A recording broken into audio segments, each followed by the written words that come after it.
अस्सलाम वालेकुम। वालेकुम सलाम। बहन बताइएगा मुझे कि क्या मामला हुआ है, किस तरह से भाई अगवा हो गया? भाई मैं आपको ये बताऊंगी कि मेरा भाई इस्लामाबाद पिंडी में जॉब करता था। अपना उसका फूड पांडा का कारोबार था। ठीक है, एज अ शेफ़ की वो जॉब करता था, होम डिलीवरी। वो फूड जो है ना अपना फूड पांडा का डिलीवरी देता था लोगों के घरों में। वहाँ पे वो काम करता था, तो उसने हमें अच्छे खासे यानी कि सैलरी के हिसाब से सही ठीक पैसे भेज दिया करता था घर। फिर उसके साथ उसका एक रूममेट रहता था, उसके साथ दोनों मिलके आपस में काम करें। हमें ये बताता होता था कि बस मेरे साथ मेरा एक दोस्त है, हम मिलके करते हैं दोनों काम। दोनों ने जब मिलके काम करना शुरू कर दिया तो कुछ अरसे के बाद उसने कहा, उसके रूममेट ने उसको बहकाया कि हम ना बाहर चलते हैं, बाहर किसी मुल्क में जाते हैं तो वहाँ पे जाके अच्छी खासी कमाई हो जाएगी, यहाँ यार इतना गुजारा नहीं चलता। ठीक है, वो यहाँ से उसे ले गया कतर। लीगल तरीके से गए हैं, मेरे बाप ने उसको मना किया लेकिन वो कहने लगा अब्बू नहीं, चलो पैसे चार ज़्यादा कमा लूँगा, बच्चों का अच्छा सर्कट चल जाएगा। उसके बाद उसने क्या किया कि अब्बू से कहा कि मुझे उधार पैसे उठा उठू के इधर से उधर से रिश्तेदारों से बाहर से कहीं से करके दें। इतनी लड़ाई झगड़े घर में करने के बाद उसने आखिर कहा कि मैंने जाना ही जाना है बाहर। ठीक है ना, जब एक बंदे का माइंड फ्रेश कर देगा दूसरा बंदा, तो उसके माइंड में यही होगा कि एक काम जो मैंने करना है वो करना ही करना है। ठीक है, उसके बाद उसने हमने कर्ज़ा उठा के उसे पैसे दिए हैं। ठीक है, वो चला गया बाहर, एक हफ़्ता हमारे साथ वीडियो कॉल पे वो रहा, बात करता रहा। उसके बाद उसने कहा मुझे जॉब मिल गई है। लास्ट टाइम जब बात हमारी हुई उसके साथ, तो उसने कहा कि मुझे जॉब मिल गई है। ठीक है, मैं आपको पैसे भेजूंगा, तो आपने थोड़े थोड़े करके जिनसे कर्ज़ा उठा के मैं आया हूँ ना, उनको आपने थोड़े थोड़े पैसे रिटर्न करने हैं। उसके बाद जो है ना घर का जो खर्चा चलेगा, बच्चों की अच्छी पढ़ाई, माँ बाप की देखभाल के लिए, वो जो जो भी घर का निज़ाम है आपने चलाना है। उसके बाद हमें 6 माह बाद कॉल आती है। उसके बाद हम इसके फ़ोन का इंतज़ार करते रहे, हमें कोई फ़ोन नहीं उसका है। 6 माह बाद कॉल आती है तो रोना शुरू हो जाता है ऊंची ऊंची। अब्बू कहते पुत्र से चुप करके दस होया कि तू तो चंगा भला इन्नी देर बाद फ़ोन क्यों किया है सानू। कहता अब्बू जी मैं पकड़ा गया हूँ, तो मुझे नहीं पता कि मुझे कहाँ रखा गया। पहले कहता है कि मुझे 10 साल की सज़ा हो गई है, मैं जेल में हूँ। उसके बाद हमने कहा चल कोई बात नहीं, तसल्ली से बात तो कर। रो रो के काम काम के कह रहा है, ना तो मेरे पास कपड़े हैं, ना जूती है, ना कुछ है। मैं यहाँ पे पकड़ा गया हूँ, मुझे नहीं पता मुझे किसने पकड़ लिया है। ठीक है, कि किस कहीं कहीं जगह कहता है मैं जेल में हूँ, कहीं कहीं जगह कहता है कि मैं मुझे नहीं पता, हिंट भी देता है बीच में। उसके बाद कुछ महीने, फिर एक माह के बाद फिर फ़ोन आता है तो रो रो के कहता है मुझे यहाँ पे किसी ने अगवा कर लिया है, मुझे नहीं पता कि ये जेल है या कोई घर है, मुझे नहीं पता इन्होंने मुझे कहाँ पे रखा हुआ है। तो ये लोग डिमांड कर रहे हैं पैसों की, आप इनको पैसे भेजें। ठीक है, हमने इसको पैसे, हमने कहा कि अब जितने से हमारे पास है हम कैसे कहते हैं कि उन्होंने वादा किया है कि हाँ तू अपने घर से पैसे मंगवाएगा तो हम तुझे छोड़ देंगे, हम तुझे जाने देंगे। ठीक है, उन्होंने हमने उसको कर करा के लाख रुपया भेजा है। ठीक है, उसके बाद वो लाख जब भेजा, 2 दफ़ा कॉल आई है, 2 दफ़ा बात की है, फिर एक लंबा गैप कर दिया उन्होंने। फिर उसके बाद फिर फ़ोन करवाते, फिर पैसों की डिमांड की है। ठीक है ना, पीछे से उसको मारते और अब हमें आवाज़ें आती हैं, बोल पैसे और मंगवा। और पठान लोग हैं, पठानों की आवाज़ें थी पीछे से, कहते हैं और पैसे मंगवा। फिर रोता है तो कहता है उन्होंने कहा 5 लाख और दो। फिर मेरे अब्बू ने 2 मरले का घर था हमारा, वो सेल कर दिया हम लोगों ने। वो सेल करके हमने रकम ली, जो लोग हमारे घर पे आते थे कर्जा लेने के लिए, कुछ कुछ पैसे हमने उनको रिटर्न किए हैं। ठीक है, कुछ हम लोगों ने अपने घर के सर्किट के लिए रखे हैं। जाहिर है बड़ा बेटा था घर का, निज़ाम सारा उसके सर पे चल रहा था। जैसे वो चला गया तो सारा धर्म भरम हो गया निज़ाम। ठीक है, माँ बाप ने कहा कि अब हम क्या, कौन हमें कमा। फिर मेरी माँ ने घरों के काम करने शुरू किए, उसकी बीवी ने भी घर का काम करना शुरू, लोगों के घरों का काम। उससे वो अपने बच्चों की फीसें वगैरह पढ़ाइयों की देती हैं।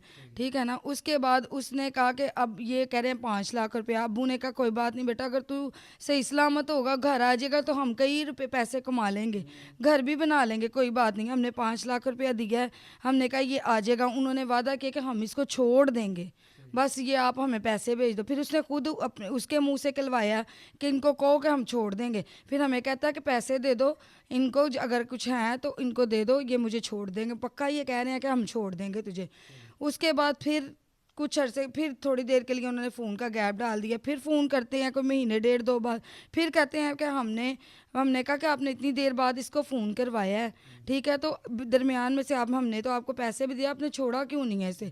कहते हैं ये आखिरी दफ़ा हम कह रहे हैं कि हम इसको वाकई छोड़ देंगे। 5 लाख रुपया हमसे कैश पैसे लेके गए हैं आके। यहाँ से एक बंदे ने, उन्होंने बोला हमारा एक बंदा आएगा, आपने उसको कैश पैसे देने हैं, ठीक है ना।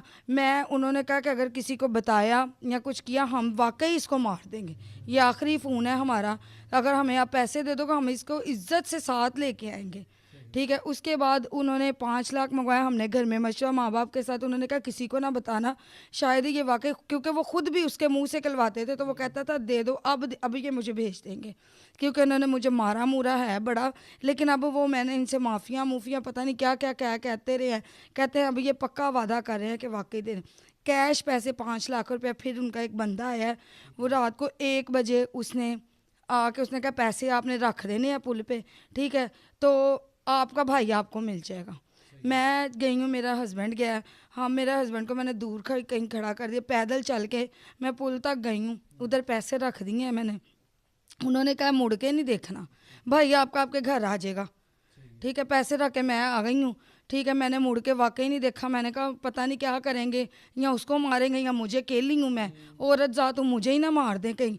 मैं डरती हुई वहाँ से सीढ़ियाँ उतरती गई, और जिधर को मेरा हस्बैंड खड़ा मैं उधर को तेज़ी से चलती गई। रात का टाइम था, 1 बजे का दिन, आज से 6 माह पहले की बात है, ठीक है ना। उसके बाद मैंने अपने हस्बैंड को कहा, मैंने कहा पैसे तो मैं दे आई हूँ, तो कहते भाई को नहीं छोड़ा उन्होंने। मैंने कहा नहीं भाई को नहीं छोड़ा उन्होंने, भाई को कहते हैं कि आप चले जो घर पहुँचेगा, तो घर चलो जल्दी, शायद सुबह भेज देंगे, आप थोड़ी देर बाद भेज देंगे। इतना कह के तो हम लोग घर आ गए। बाद में फिर फ़ोन बंद, हमें ब्लैक लिस्ट, हमने कॉल की उसी नंबर पे दोबारा, जो जिस नंबरों से ये हमें फ़ोन करते थे, हमारे नंबर ब्लॉक कर दिए गए, कुछ नहीं, हमसे रब्ता नहीं हुआ। अब 3 हफ्ते पहले फिर फ़ोन आता है, फिर पैसों की डिमांड की उन्होंने हमसे, फिर कहते हैं कि पैसे भेजो। तो हमने कहा हमारे पास पैसे नहीं, जो हमने आपको पहले पैसे दिए हैं वो किधर है हमारे पैसे। फिर मेरा भाई पीछे से रो के कहता अब इनको पैसे नहीं आपने देने, चाहे मुझे मार भी दे, चाहे जो कुछ मुझे मर्जी कर दे, इनको 1 रुपया ना देना आप, क्योंकि इन्होंने मुझे छोड़ना छूटना कुछ नहीं है, सिर्फ ये पैसे ही खाते रहे। तो उसको पीछे से मारता है, किसी चीखे मारता है, फ़ोन भी करवाते, चीखे मार के रोता भी है, कहता कि नहीं इन्होंने नहीं मुझे छोड़ना, इन्होंने मुझे मार देना, वैसे भी मैं मर जाऊँगा, पैसे देते रहोगे तो वैसे भी मरा ही हूँ मैं। तो नहीं छोड़ा उन्होंने। 6 माह बता रही कि इस वाक़े को हो चुके हैं, अब तक जितने भी पैसे आपने दिए हैं, किसी जगह पे आपने वीडियो कॉल पे बात की भाई से, को पता है कि भाई ही बात कर रहा है सामने से फ़ोन पे? भाई हमने उसको अपने एतमाद को बनाने के लिए हमने उससे पूछा है, हमने कहा तेरी बेटी का नाम क्या, तेरे बेटे का नाम क्या, तेरे वालिद का नाम क्या, तेरे भतीजों का नाम क्या है, तेरे बच्चों की सालगिरह कब होती है, तेरी शादी किस दिन हुई है, सारा उसने सही बताया, हमें सारी चीज़ें सही बताई हैं। फिर जो छोटे बच्चों के घर में एक नाम होते हैं ना, निक नेम रखे होते हैं, वो भी हमने उससे पूछा कि इसके छोटे बच्चे का नाम क्या, उसने सही बताया, हमें एतमाद हो गया कि ये हमारा भाई है। हमने कहा कहीं तेरी आवाज़ रिकॉर्डिंग तो नहीं कोई करके सुना रहा हमें, कहता नहीं मुझे तो बस ये कहता है मुझे खुद भी नहीं पता मैं कहाँ हूँ, पहले कभी कहता मैं जेल में, कभी कहता मैं, और पठान लोग हैं जिनके वॉइस मैसेजेस हैं मेरे पास, उनके बैंक के अकाउंट्स हैं मेरे पास, ठीक है, जिन पे हम पैसे भी पहले भी भेजते रहे हैं, ठीक है। कोई कभी जैज़ कैश पे मंगवाते हैं, कभी इजी पैसा पे, कभी अकाउंट्स देते हैं अपने नंबर। कतर में इजी पैसा जायज़ कैश कैसे कहाँ से आ गया? हाँ जी, हमने जहाँ पे जिन दुकानों से करवाए हैं ना, तो वो कहते हैं कि ये तो पाकिस्तान के ही हैं, जैज़ कैश बाहर के मुल्कों में नहीं होता। तो आगे से हमें क्या, हम जब पूछते होते थे ना तो कहते होते थे कि आप हमें इधर दे देते हैं ना, तो हमारे कोई अजीज़ है, हमारे भतीजे, हमारे अंकल हैं, वो उसके साथ है जेल में, तो वो उनको उधर दे देते हैं, तो आप हमें इधर भेज दिया करो पैसे। आगे से हमें ये अब तक कितने पैसे भेज चुकी हैं? हमने 15-16 लाख रुपए इनको दिया है। 15-16 लाख भेज हाँ चुकी जी, हाँ जी, और जितने पैसे भेजे हैं ये सारे आपने घर भर सील करके हाँ भेजे जी। हैं? मेरे अब्बू ने 2 मरले का घर था वो सेल कर दिया, उन्होंने कहा कोई बात नहीं, मेरा घर का बड़ा बेटा है, पिलोट है, और हमारे घर का सरमाया छोटा भाई है, उसको मिर्गी के दौरे पड़ते हैं, वो इस लायक नहीं है कि वो कमा के माँ बाप को संभाल सके। बूढ़े माँ बाप? बूढ़े माँ बाप है, मेरा बाप जो हार्ट का पेशेंट है, माँ जो ब्लड प्रेशर शुगर के साथ है। जब से भाई गया घर का गुजारा अब किस तरह से हो रहा है? घर का गुजारा भाभी घरों का काम करती हैं, अम्मी करती हैं, अब्बू हैं वो जितना उनसे हो सकता है वो भी कर लेते हैं, साथ बच्चों को देखभाल करते हैं उनकी। जब भाई यहाँ पे था तब कभी ऐसी ज़रूरत पेश आई थी कि घरों में काम करने पड़ गए? नहीं भाई, कभी ऐसा नहीं हुआ था, वो जो भी कमा के देता तो हम तो कहते होते थे शुक्र इसी में करो कि जो भी है चलता तो है ना घर का सर्कट। कभी नहीं किया था। मेरी माँ भी अब करती हैं काम, अब आके उन्होंने थोड़े महीने में इसकी टेंशन ले ले के वो नहीं अब जाती, अब भाभी जाती हैं और अब्बू जो है थोड़ा बहुत वो कर लेते हैं काम, भाभी करती हैं घरों के काम। आप बहन है, मैं समझ सकता हूँ कि एक बहन का भाई जब दूर हो या किसी मुसीबत में हो तो उसका क्या हाल हो सकता है, क्या उसके दिल पे गुजरती होगी। माँ बाप का क्या हाल है, बहन भाइयों का क्या हाल है। जब से भाई गायब हुआ है तब से सिर्फ आप कॉल्स ही आ रही हैं, आपको फ़ोन पे बात हो जाती है 2-3 महीने के बाद, और वो भी सिर्फ पैसों की डिमांड होती है। और पठान जब वो बता रही हैं कि वो मारते भी हैं, हाँ चीखता जी। है भाई, तकलीफ़ में होता है, हाँ जी। क्या गुजरती है उस वक्त आपके ऊपर, क्या सिचुएशन होती है? भाई मेरी माँ रो रो के और मरीज हो गई हैं। मेरा भाई है छोटा, वो टेंशन लेता है, आए दिन उसको मिर्गी के दौरे पड़ते हैं, कहता पता नहीं मेरे भाई ने वापस आना है कि नहीं आना, मुझे नहीं इस चीज़ का पता।